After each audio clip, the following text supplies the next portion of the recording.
जयपुर गांव के लोगों की जिंदगी अचानक बहुत ही अस्त व्यस्त हो गई। हर घर में बेरोजगारी और गरीबी ने डेरा डाल दिया। कई लोग अपना खुद का कारोबार शुरू कर थोड़ी राहत पाने की कोशिश करने लगे। इन्हीं में से एक थी गांव की एक वृद्धा शकुंतला। शकुंतला के परिवार में सिर्फ उसका बेटा प्रणव और बहू आस्था थे। प्रणव खेती करता था, लेकिन उससे होने वाली आमदनी से घर में कोई खास सुधार नहीं हो पा रहा था। इस बात को लेकर आस्था और प्रणव के बीच अक्सर झगड़े होते थे। इन झगड़ों से परेशान होकर शकुंतला ने एक दिन कहा कि वो एक छोटा सा खाने का होटल खोलना चाहती है। अरे माँ, ये तुम दोनों ने क्या कर रखा है? रोज रोज के झगड़े, और अब तुम कह रही हो कि होटल खोलना चाहती हो। क्या है ये? क्यों, मैंने क्या बुरा कहा है? अगर मैं खाने का होटल चला सकूं तो कुछ कमाई होगी और घर की ये कलह भी खत्म हो सकती है। हाँ, लेकिन लोग क्या कहेंगे? जवान बेटा होते हुए भी माँ होटल चला रही है ना? लोगों की बातों से ज्यादा जरूरी है घर का सुकून। अरे, लोग समझेंगे कि मैं निकम्मा हूँ, इसीलिए बूढ़ी माँ को काम करना पड़ रहा है। ये सोचा है कभी? तुम्हारे लिए चाहे जितना भी गैर जरूरी हो माँ, मेरे लिए तो समाज की बातें बहुत मायने रखती हैं। मैं नहीं चाहता कि लोग मेरी हंसी उड़ाएं। तू अपना काम करता रह, उसके साथ साथ अगर मैं भी कुछ कमाई कर सकूं तो घर में और पैसे आएंगे। मैं तुम्हारी ये जिद नहीं पूरी कर सकता। अब इस मुद्दे पर हम और बात नहीं करेंगे, बस बात खत्म। इस तरह शकुंतला और प्रणव के बीच होटल खोलने को लेकर झगड़ा चलता ही रहा, लेकिन प्रणव किसी भी हाल में शकुंतला की बात मानने को तैयार नहीं था। उसी गांव में एक वृद्ध और रहता था पीताम्बर। वो गांव के मुखिया किशन लाल का काफी करीबी था। गांव की छोटी बड़ी हर बात वो किशन लाल को बताता और बदले में किशन लाल उसे अच्छा पैसा देता। लगता है गांव पर कोई श्राप आया है। जिस तरह से लोग एक एक करके काम खो रहे हैं, ये किसी अभिशाप से कम नहीं है। मैं भी इस स्थिति को लेकर चिंतित हूँ। अरे, इतने अच्छे अच्छे विभागों से लोग निकाले जा रहे हैं, लेकिन इसमें हमारे गांव के लोगों की भी गलती है। एक बार नौकरी मिल जाए तो काम के प्रति गंभीरता ही नहीं रहती है। बिल्कुल नहीं, हमारे गांव के लड़के बेहद लापरवाह हैं, और सबसे बड़ी बात, शिक्षा की भारी कमी भी है। बिल्कुल, अरे पास के मोहल्ले के प्रणव को ही देख लो। उसके पिता हमारे गांव के पहले माध्यमिक पास व्यक्ति थे, लेकिन उनका बेटा देखो खेतों में मजदूरी करता है। अक्खड़पन है, एकदम अकड़ के घूमता है। बताइए भला। प्रणव के बारे में क्या कहूं? बचपन से उसकी मां शकुंतला देवी ने उसे बहुत लाड़ प्यार से पाला है। जब उसने पढ़ाई छोड़ने की बात की तो उन्होंने उसे रोका नहीं। अब पछता रही हैं। और क्या, और खेती भी उसे ठीक से आती नहीं है। लेकिन अगर उसे काम से निकाल दूं तो उसके घर का गुजारा नहीं होगा। इसीलिए अभी तक मानवता के नाते उसे रखा हुआ है। अब गांव की बेरोजगारी दूर करनी है तो हमें शिक्षा का स्तर तो बढ़ाना होगा। हमें शिक्षा विभाग से बात करनी चाहिए ताकि गांव में और स्कूल खोले जा सकें। ये आपने कही बिल्कुल सही बात। अभी गांव में सिर्फ 2 स्कूल हैं, उनमें से एक सिर्फ लड़कियों का है, और जब तक और स्कूल नहीं खोलेंगे गांव अज्ञानता में डूबा ही रहेगा। इस तरह गांव के हालात और विकास की बातें करते करते किशनलाल और पीताम्बर का पूरा दिन बीत जाता है। 4 साल हो गए हैं प्रणव की शादी को। शुरू में सब ठीक था, लेकिन जैसे ही घर में तंगी आई, प्रणव और उसकी पत्नी आस्था के बीच रोजाना झगड़े होने लगे। हर दिन जैसे ही प्रणव खेत से थका हारा घर लौटता, किसी न किसी बात को लेकर आस्था उससे झगड़ा करने लगती। वाह वाह, घर आए और नवाबों की तरह लेट गए। कितने दिन से कह रही हूँ कि बाजार से सामान लाना है, लेकिन तुम्हें परवाह ही नहीं। Oh no! सच में आज इतना काम था कि भूल ही गया। लेकिन चिंता ना करो, मैं कल सुबह जाकर ले आऊंगा। क्यों नहीं, तुम तो राजकुमार हो, कष्ट क्यों उठाओगे? मैं तो हूँ इस घर की नौकरानी, मैं ही सुबह उठकर बाजार जाऊंगी। अरे नहीं, तुम काहे जाओगी? मैंने कहा ना, मैं भूल गया था। आज रात जैसे तैसे काम चला लो, कल सुबह मैं ले आऊंगा भाई। तुम्हें सब कुछ याद रहता है, लेकिन मेरी कही बातें भूल जाते हो। तुमसे शादी करना मेरी सबसे बड़ी गलती थी। ओहो, अब तो लगता है कि मैं तुम्हारी आंखों का कांटा बन गया हूँ। जैसे ही मैं घर में आता हूँ, तुम बहाने ढूंढकर मुझसे लड़ने लगती हो। गजब बात करती हो, हैं? अरे ना तो तुम्हें परेशानी हो ना माँ को, इसीलिए अच्छा होगा कि मैं ही घर से चला जाऊं। तुम लोग चैन से रहो, प्राण खा लिए मेरे। अब चिल्लाओगे ताकि तुम्हारी माँ दौड़कर आ जाए और हमेशा की तरह तुम्हारा पक्ष ले। मैं सब समझती हूँ। थका हारा प्रणव अंधेरे में नाराज होकर घर से निकल जाता है, लेकिन आस्था उसे रोकने की कोशिश भी नहीं करती।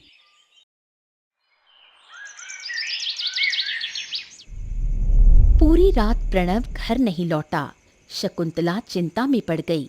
वो घर से निकलकर उसे हर जगह ढूंढने लगी। रास्ते में उसकी मुलाकात पीतांबर से होती है। पीतांबर बताता है कि उसने रात को प्रणव को मुरली के साथ देखा था। अब तुम चिंता मत करो, प्रणव शायद मुरली के घर पर ही हो, लेकिन अचानक वो घर छोड़कर चला गया। क्या हो गया? दुख की बात क्या बताऊं पीतांबर बाबू। कैसी बहू को घर ले आई जो मेरे बेटे को 2 पल की भी शांति नहीं देती। काम से थककर घर आया था, थोड़ी देर आराम कर रहा था, तभी उसने आकर लड़ाई शुरू कर दी। अब देखो, बिना कारण कोई किसी से नहीं झगड़ता। जरूर दोनों के बीच कोई ना कोई बात तो होगी। बस एक ही कारण है, मेरा बेटा ज्यादा पैसा नहीं कमा सकता, वो गरीब है। यही सारे झगड़ों की जड़ है। हाँ, जब जीवन में अभाव होता है तो थोड़ा बहुत झगड़ा तो हर पति पत्नी में होता है, लेकिन इस तरह घर छोड़कर जाना तो बचपना है। बहुत दिनों से चुपचाप सब सहन कर रहा है, लेकिन आस्था का रूखा व्यवहार इन दिनों कुछ ज्यादा ही बढ़ गया है। सिर्फ प्रणव ही नहीं, मैं भी अब उससे तंग आ गई हूँ। अच्छा ठीक है, आप चिंता ना करें, जो होना था सो हो गया। आप निश्चिंत होकर घर जाइए। देखना, अगर थोड़ा भी नाराज हुआ तो वो खुद ही घर लौट आएगा, ठीक है? मैंने कितनी बार उससे कहा, मैं एक खाना बनाने का होटल खोल लेती हूँ, कम से कम घर में कुछ और पैसा आता और रोज रोज की लड़ाई कम होती। आपने बहुत अच्छा सोचा। वैसे भी हमारे गांव में कोई अच्छे खाने का होटल नहीं है। मैं परसों से चाहती हूँ कि मेरा अपना एक होटल हो, लेकिन मुझे हमेशा वो रोक देता है। उसे लगता है कि अगर मैं होटल चलाऊंगी तो लोग सोचेंगे कि वो कमाता नहीं, इसलिए उसकी बूढ़ी माँ को काम करना पड़ रहा है। पीतांबर शकुंतला की पहल में उसका साथ देने का वादा करता है और कहता है कि वो प्रणव से बात करके उसे मनाएगा। कुछ दिन बाद प्रणव एक चाय की दुकान पर बैठा था। वहीं से पीतांबर गुजर रहा था। प्रणव को देखकर वो रुक गया और उसके पास आकर बैठ गया। और भाई, कैसे हो प्रणव? बहुत दिन से सोच रहा था तुमसे मिलूं। लो, आज मिलना हो ही गया। बस किसी तरह दिन काट रहा हूँ काकू। आप कैसे हैं? हाँ, मुझसे छुपाने की जरूरत नहीं है। तुम्हारी माँ से मेरी मुलाकात हुई थी, उन्होंने मुझे सब बता दिया है। ओहो, माँ भी ना हर किसी को सब कुछ बता देती है। हाँ, मैं तो अपने ही जैसा समझता हूँ तुम लोगों को। तुम कैसी बातें कर रहे हो? अरे तुम्हारी माँ कह रही थी कि वो एक होटल खोलना चाहती है, लेकिन तुम राजी नहीं हो। ये क्या बात हुई? आहा, इतने दिनों से इस बात को लेकर मेरे घर में काफी विवाद चल रहा है, लेकिन आप ही बताइए, अब इस उम्र में होटल खोलेंगे तो लोग क्या कहेंगे? बताइए भला। हैं? क्या कहेंगे? अरे तुम्हें इस पर उन्हें प्रोत्साहन करना चाहिए, और अगर वो होटल खोलेंगी तो तुम भी तो वहाँ काम कर सकोगे। खेती की मेहनत भी नहीं करनी पड़ेगी, ये सोचो ना। अरे हाँ, ये तो मैंने कभी सोचा ही नहीं था। एक होटल खोलो, माँ बेटे मिलकर काम करो, देखना अच्छे दिन जरूर आएंगे। हम गांव वाले हमेशा तुम्हारे साथ हैं। पीतांबर की बातों ने प्रणव को सोचने पर मजबूर कर दिया। वो शकुंतला के साथ मिलकर एक होटल शुरू करने का विचार करता है। शकुंतला की तरह गांव में एक और बुजुर्ग महिला थी, बिमला। वो भी अपने बेटे मुरली और बहू शारदा के साथ रहती थी। बिमला बहुत जलनखोर स्वभाव की थी और अपनी बहू शारदा के साथ बहुत बुरा व्यवहार करती थी। इतनी देर लगती है क्या थोड़ी सी चाय बनाने में? 1 घंटे से चाय मांग रही हूँ और अब लेकर आई हो। अब मुझे चाय नहीं पीनी। माँ, चूल्हे पर दूसरी चीजें पक रही थी, इसलिए चाय बनाने में थोड़ा समय लग गया। जब बना ही दी है तो पी लीजिए। मैंने एक बार मना कर दिया ना, अब क्या तुम मुझसे जबरदस्ती करोगी?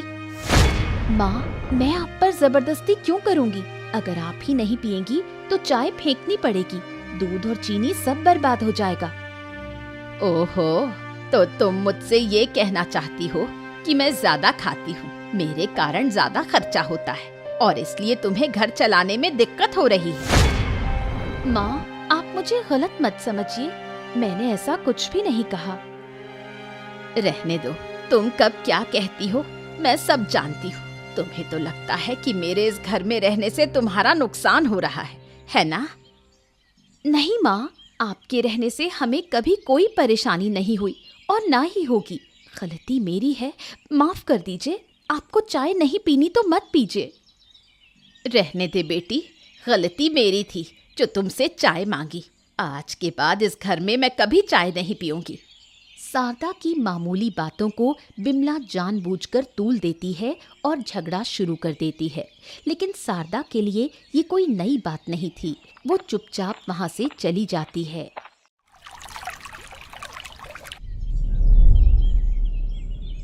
प्रणव और शकुंतला अपने नए होटल की शुरुआत की पूरी तैयारी में जुट गए, लेकिन तभी प्रणव महसूस करता है कि उसके पास जो पैसे हैं वो होटल खोलने के लिए काफ़ी नहीं है।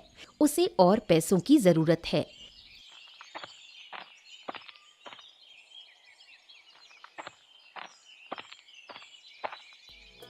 हाँ हाँ, अरे प्रणव, आओ आओ आओ आओ, इस वक्त मेरे घर कोई खास बात?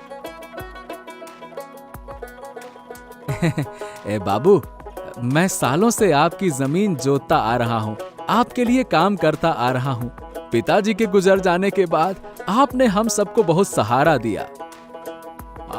तुम्हारे पिताजी बहुत अच्छे इंसान थे, हम साथ में पढ़े थे। जब उनका निधन हुआ, मैंने प्रण लिया था कि तुम्हारे परिवार को जब भी जरूरत होगी मैं हमेशा साथ में खड़ा रहूंगा। अब तक तो हर मुश्किल घड़ी में आपने हमारा साथ दिया। अब पहली बार जिंदगी में एक बड़ा कदम उठाने जा रहा हूँ। एक छोटा सा होटल खोलने का फैसला लिया है। इसके लिए बस थोड़े से पैसों की जरूरत है। अरे ये तो बहुत अच्छा निर्णय है। तुम बताओ कितने पैसों की जरूरत है? मैं जितना हो सके मदद करूंगा, बताओ।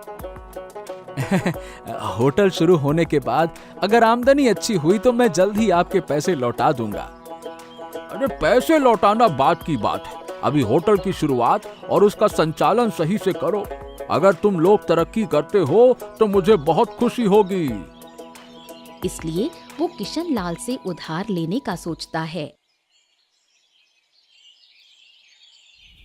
किशन लाल की मदद से शकुंतला और प्रणव ने किसी तरह एक छोटा सा भोजनालय खोल लिया। जो भी आर्थिक मदद की जरूरत थी सब उन्हें किशन लाल से मिल गई। प्रणव का बचपन का दोस्त मुरली, जिसके साथ उसकी बहुत अच्छी दोस्ती थी। दोनों साथ में खेतों में काम करते थे। दोनों के घर में तंगी थी, लेकिन जब से प्रणव ने शकुंतला के साथ मिलकर होटल शुरू किया वो अपने काम में बहुत व्यस्त हो गया।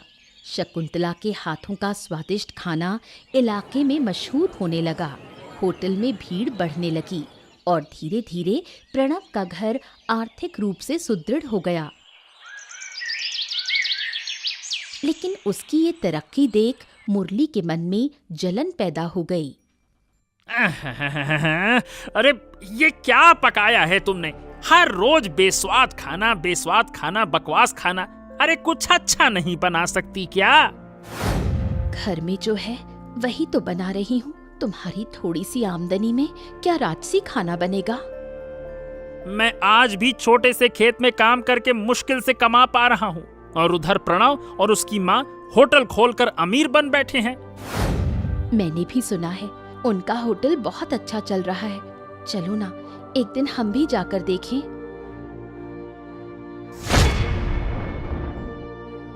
थाली फेंक कर क्यों मारी? मैंने ऐसा क्या कह दिया? अरे प्रणव और उसकी माँ मिलकर बिजनेस कर रहे हैं, इससे तुम्हें इतनी खुशी क्यों हो रही है समझ नहीं आता मुझे। दिमाग खराब करके रखा है सबने। मैं तो बस कैजुअली कह रही थी। और फिर प्रणव दादा तो तुम्हारे दोस्त हैं, उनके सफल होने पर तुम्हें तो खुश होना चाहिए। जानती हो सबसे ज्यादा तकलीफ कब होती है? जब वो दोस्त जिसके साथ तुम बचपन से बड़े हुए हो, एक ही हालात में रहे हो, अचानक से तुमसे कहीं ज्यादा आगे निकल जाए और तुम वहीं के वहीं रह जाओ। ये कहकर मुरली घर से बाहर निकल जाता है। उसके मन में प्रणव के लिए ईर्ष्या और गुस्सा और भी बढ़ जाता है। हर रोज की तरह सुबह विमला घर के सामने धूप सेक रही थी। तभी वो दूर से शकुंतला और प्रणव को कई बर्तनों के साथ जाते हुए देखती है, लेकिन दूर होने के कारण वो उनसे बात नहीं कर पाती। कुछ देर बाद शारदा वहां आती है। अभी अभी शकुंतला और प्रणव को यहाँ से गुजरते देखा। उनके हाथों में इतने सारे बर्तन थे। क्या उनके घर में कोई खास आयोजन है? नहीं माँ, पिछले कुछ महीनों से उन्होंने एक होटल खोल रखा है। शायद वही बर्तन होटल के लिए ले जा रहे होंगे। इस उम्र में शकुंतला ने होटल खोला है? क्या वहाँ कोई आता भी है? आप क्या कह रही हैं माँ? उनका होटल तो बहुत अच्छा चल रहा है। इतनी भीड़ होती है कि खड़े होने की भी जगह नहीं मिलती। कम वक्त में उन्होंने अच्छा खासा काम लिया है। प्रणव दादा ने तो खेती भी छोड़ दी है। तो मतलब खाने के धंधे में खूब मुनाफा है। वो जरूर बहुत कमा रहे हैं। उनकी चाल ढाल देखकर ही पता चल जाता है। मुझे लगता है वो रोज 1000 रुपए तो कमा ही लेते होंगे। शकुंतला इस उम्र में हजारों कमा रही है और मैं घर के कोने में बैठी हूँ। क्या सोच रही है माँ? अरे मुरली सुबह से नहीं दिखा, कहाँ गया है? जब आप सो रही थी वो रात को गुस्से में घर से निकल गया। सुबह लौटा, तैयार होकर फिर काम पर चला गया। क्यों, कहाँ गया था वो? तुमने कुछ कहा क्या? नहीं माँ, आप तो जानती है ना, प्रणव दादा उनके बहुत अच्छे दोस्त थे। लेकिन जब से उन्होंने पैसे कमाने शुरू किए हैं तब से बात भी कम होती है। शायद इसी सब का असर है उन पर। शारदा की बातों से विमला के मन में भी ईर्ष्या की आग जल उठती है। शाम का समय था। मुरली काम से लौट रहा था। रास्ते में ही प्रणव का होटल था। मुरली उसे देखता है और पास आता है, लेकिन प्रणव को देखकर मुरली गुस्सा हो जाता है। इतने महीने हो गए होटल खोले हुए, तू एक बार भी मेरे होटल में आया नहीं। क्यों रे मुरली? मेरे पास तेरे जैसा सौभाग्य कहाँ, जो दिन भर बैठा रहता है और लोग आकर पैसे देकर चले जाते हैं। बहुत मेहनत करनी पड़ती है, इसीलिए खेत छोड़कर कहीं और जाने का समय ही नहीं मिलता। अरे ऐसी बातें क्यों कर रहा है मुरली? सही तो कह रहा हूँ। नया व्यापार, रोज हजारों की कमाई। है तेरे जैसा सुखी आजकल कौन है भाई? लेकिन मैंने कभी इसका घमंड नहीं किया मुरली। बचपन से साथ में पढ़ाई की, साथ काम किया, और आज तू कितने पैसों का मालिक बन गया और मैं अब भी एक साधारण किसान रह गया। बता भला। ए मुरली, तेरी बातें सुनकर तो मुझे बहुत ईर्ष्यालु लग रहा है। तू ऐसी बातें ना कर रे। हाँ, मैं ईर्ष्या करता हूँ और ये बिल्कुल स्वाभाविक भी है, क्योंकि मैं भी सफल होना चाहता हूँ और जिस जगह मैं पहुँचना चाहता था वहाँ आज तू बैठा हुआ है और मुझे देख, मैं कहाँ हूँ। प्रणव ने कभी सोचा नहीं था कि उसकी सफलता से मुरली इतनी जलन करेगा, इसलिए उसने मुरली से बात करना पूरी तरह बंद कर दिया। शकुंतला और बिमला के बीच कभी अच्छे संबंध नहीं थे। भले ही प्रणव और मुरली अच्छे दोस्त थे, पर शकुंतला और बिमला के बीच हमेशा एक छुपी हुई नाराजगी रही। क्यों वो एक दूसरे को सहन नहीं कर पाती थीं, ये कोई नहीं जानता था।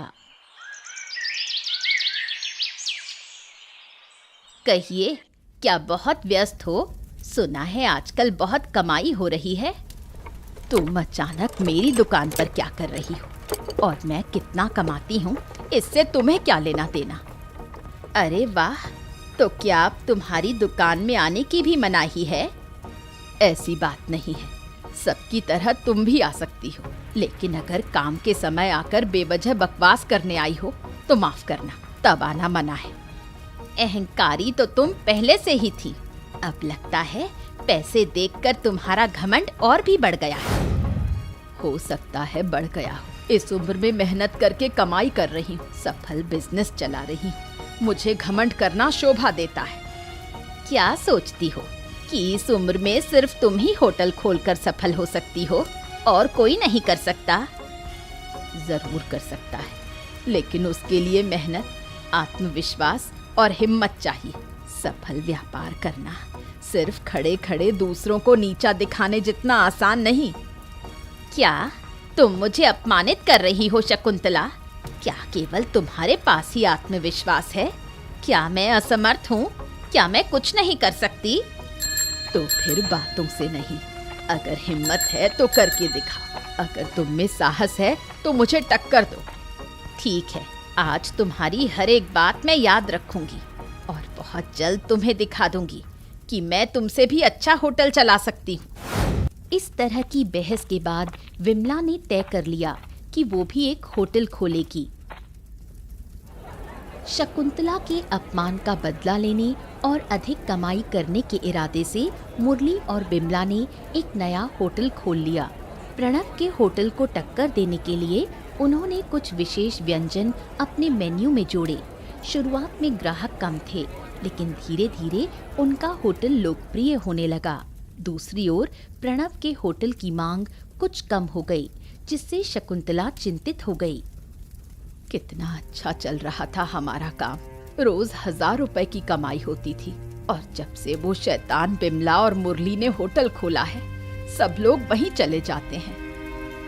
होटल खोलने के समय से ही मुरली मुझसे जलता था, अब वो मुझे नुकसान पहुंचाने के लिए जानबूझकर होटल चला रहा है। बताओ भला। अगर ऐसे ही सब ग्राहक उनकी तरफ चले गए तो हमारी दुकान बंद करनी पड़ेगी, व्यापार में नुकसान होगा। माँ, किसी भी हाल में होटल बंद नहीं किया जा सकता। बहुत कर्ज लेकर हमने इसे शुरू किया है। अगर होटल बंद हुआ तो कर्जदार मुझे छोड़ेंगे नहीं। तू चिंता मत कर, मैं जल्दी ही कोई रास्ता निकालूंगी। जैसे उन्होंने अपने मेन्यू में स्पेशल आइटम्स जोड़े हैं ना, हमें भी कुछ नया सोचना होगा माँ। और मुझे ऐसा कुछ सोचना होगा जिससे लोग बिमला के होटल जाना ही बंद कर दे, फिर वो मजबूर होकर होटल बंद कर दे। तुम ऐसा क्या करोगी माँ? वो तुझे जानने की जरूरत नहीं। मेरे दिमाग में एक शानदार योजना है। अगर उसे सही से अंजाम दिया जाए तो वो दोनों माँ बेटे होटल बंद करके भागने को मजबूर हो जाएंगे। पर माँ, कहीं ऐसा ना हो कि उन्हें नुकसान पहुंचाते पहुंचाते हम खुद ही फंस जाएं। तू फिक्र मत कर, मैं हूं ना। ऐसा खेल खेलूंगी कि सांप भी मरेगा और लाठी भी नहीं टूटेगी। कई हफ्तों बाद एक व्यक्ति जिसका नाम परेश था, बिमला के खाने के होटल में आता है। वो एक प्लेट बिरयानी लेता है। बिरयानी खाते खाते वो जानबूझकर उसमें एक कीड़ा डाल देता है और जोर जोर से चिल्लाने लगता है। ओहो, ये क्या मुसीबत है भाई! होटल का मालिक कहाँ है? जल्दी यहाँ आइए, आज तो आप लोगों की खबर लेनी ही पड़ेगी। अरे देखो देखो सब लोग, ये क्या है? अरे क्या हो गया, क्या हो गया? आप इतना चिल्ला क्यों रहे हैं? अरे क्यों चिल्ला रहे? क्या अच्छे खाने के नाम पर लोगों को बेवकूफ बना रहे हो? देखिए, आपकी बिरयानी में कीड़ा मिला है, कीड़ा। शायद आपसे कोई गलती हो रही है। हम बहुत ही साफ सफाई से खाना बनाते हैं और हमेशा कोशिश करते हैं कि अपने ग्राहकों को गुणवत्तापूर्ण खाना परोसें। हमारे खाने में कीड़े निकलने का सवाल ही नहीं उठता। ओह अच्छा, तो आप कहना चाहती हैं कि मैं झूठ बोल रहा हूँ। मैंने जानबूझकर इसमें कीड़ा डाल दिया और आप लोगों को बदनाम कर रहा हूँ, यही कहना चाहती हैं ना आप? बताइए। अरे माँ चुप रहो, मैं बात कर रहा हूँ ना। आप लोग तो बस लोगों को धोखा देकर पैसे कमा रहे हो। आप लोगों के खिलाफ कानूनी कार्रवाई होनी चाहिए, आपको पुलिस के हवाले होना चाहिए। हाँ, देखिए ऐसा मत कीजिए, हम आपको हर्जाना देने को तैयार है ना। आप चिंता मत करिए। ये लीजिए। मुरली परेश को 1000 रुपए हर्जाना देता है। परेश पैसे लेकर चला जाता है, लेकिन बिमला को शक होता है। वो परेश का पीछा करती है और कुछ दूरी पर देखती है कि परेश शकुंतला के होटल में दाखिल हो रहा है। बिमला चुपचाप एक कोने में जाकर उनकी बातें सुनने की कोशिश करती है। जैसा तुमने कहा था मैंने वैसा ही किया। उन माँ बेटों को ऐसा डराया कि उनका चेहरा देखने लायक था। हाँ। आज तो सिर्फ डराया है, किसी दिन ऐसा तमाशा करना कि उन्हें होटल बंद करके गांव छोड़ना पड़े। बिमला शकुंतला की साजिश से बहुत गुस्से में आ जाती है और उसे सबक सिखाने के लिए बदला लेने की योजना बनाती है। जैसे जैसे दिन बीतते जाते हैं, शकुंतला और बिमला का व्यवसाय एक अस्वस्थ प्रतिस्पर्धा में बदल जाता है। शकुंतला अलग अलग लोगों की मदद से बिमला के होटल की बदनामी फैलाने लगती है। वहीं बिमला शकुंतला के होटल के खाने में छुपकर हानिकारक दवाइयां मिलाने लगती है। शकुंतला के होटल का खाना खाकर कई लोग बीमार पड़ जाते हैं। इन दिनों हमारे होटल का जो भी खाना खा रहा है वो बीमार हो रहा है। मुझे लगता है ये सब बिमला की चाल है। ए माँ, अब ये व्यापार किसी प्रतियोगिता से कम नहीं रह गया है। कभी तुम बिमला काकी के पीछे, कभी वो तुम्हारे पीछे। क्या इस तरह से व्यापार होता है क्या? बताओ भला। अगर वो मुझे परेशान ना करती तो मैं भी कुछ ना करती। मैं तो बस अपना काम कर रही थी।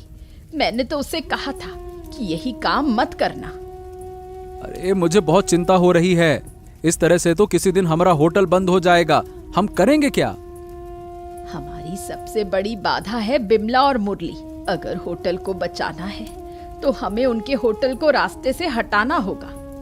अरे तो लेकिन हम उनका होटल कैसे हटाएंगे? एक तरीका है।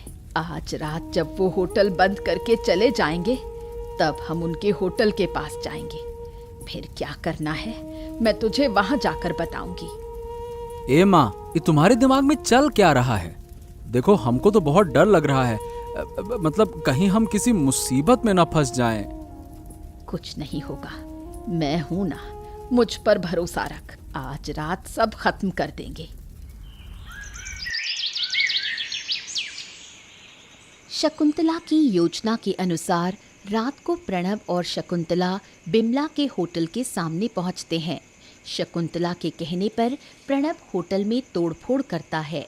उसी समय 2 पुलिस वाले वहां से गुजरते हैं। वो शकुंतला और प्रणव को रंगे हाथों पकड़ लेते हैं और थाने ले जाते हैं।